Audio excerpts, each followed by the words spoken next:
The ICE deployment to Minneapolis claimed its first life yesterday. Shortly before 10 a.m. local time, an ICE terrorist shot and killed 37-year-old Renee Nicole Good in her car on Portland Avenue near East 34th Street. She was attempting to drive away from the thugs surrounding her car when one of them opened fire on her. She leaves behind a 6-year-old son. The Trump administration claims that ICE had been deployed to Minneapolis to reduce crime in the city. However, that shooting marked the first homicide in Minneapolis in 2026.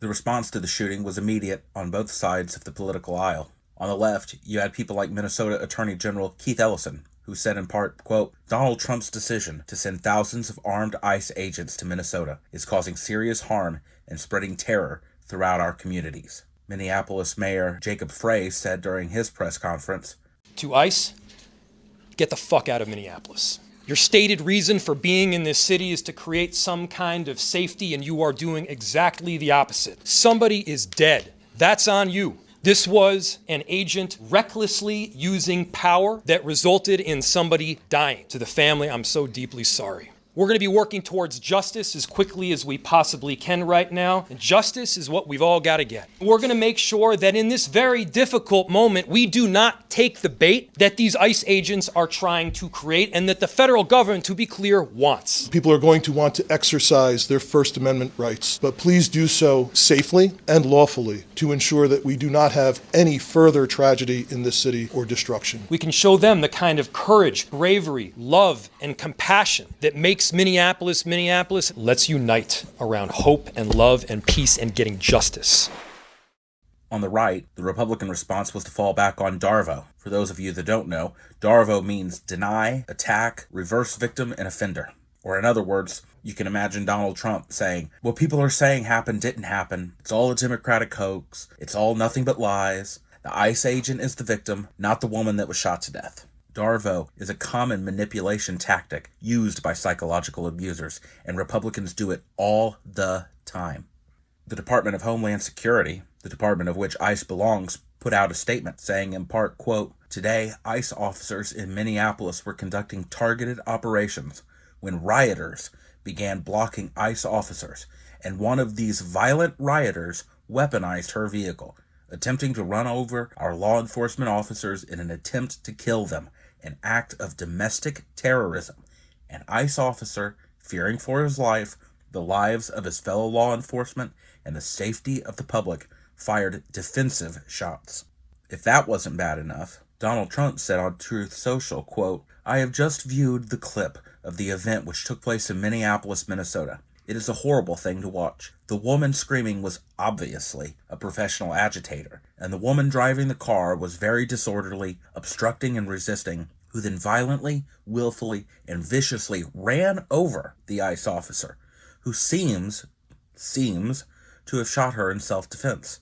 Based on the attached clip, it is hard to believe he is alive. I don't know what attached clip he's watching, but is now recovering in the hospital.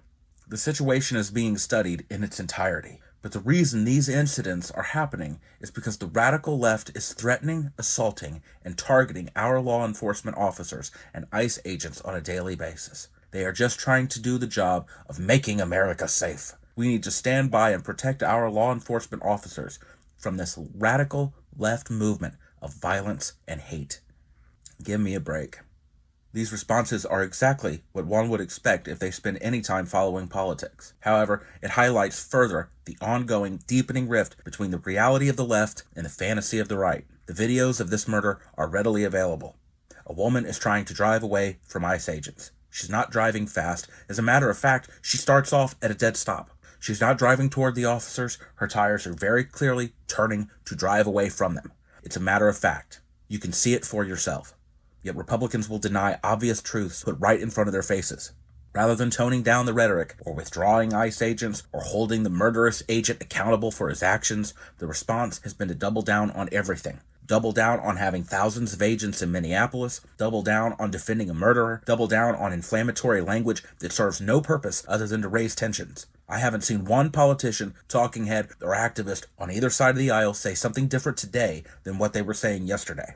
I think the logical progression of events going forward is simple. There will be more death, more terrorism, more pointing fingers, and a further descent into chaos. ICE agents were obviously trigger happy before today. They will be even more on edge going forward. And if ICE continues patrolling the streets of Minneapolis by the thousands after what transpired yesterday, they will be met with increasingly open hostility. The Trump administration has declared open season on anyone with a name, a skin tone, or an accent that isn't American. It makes no difference to them whether that person is here illegally or legally, or is a naturalized citizen, or is even a natural-born citizen. This administration routinely demonizes illegal immigration, but they are targeting naturalized citizens as well. Trump wants to denaturalize up to 200 American citizens per month this year. 200 per month. There were 170 denaturalization cases brought during his entire first term. 170, and he wants to do 200 per month. And these are American citizens that he's targeting. All of this is a perfect recipe for more violence to occur. And quite frankly, I'm not sure that the violence is entirely unwarranted. For a while, I considered myself to be someone who thought that violence is never the answer. As I got older, I got wiser, I realized that there were exceptions to that rule. Now, in the wake of more right-wing violence against innocent people, I find myself staring down another exception to that rule. At what point does civil disobedience become inadequate?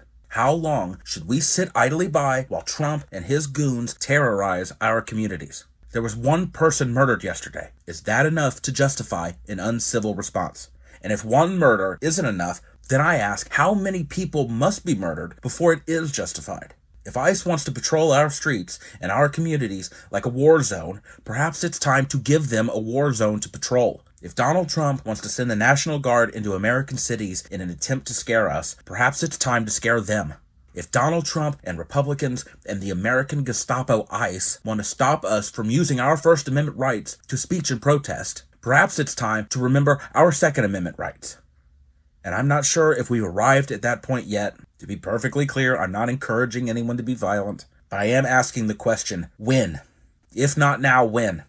How far does it have to go?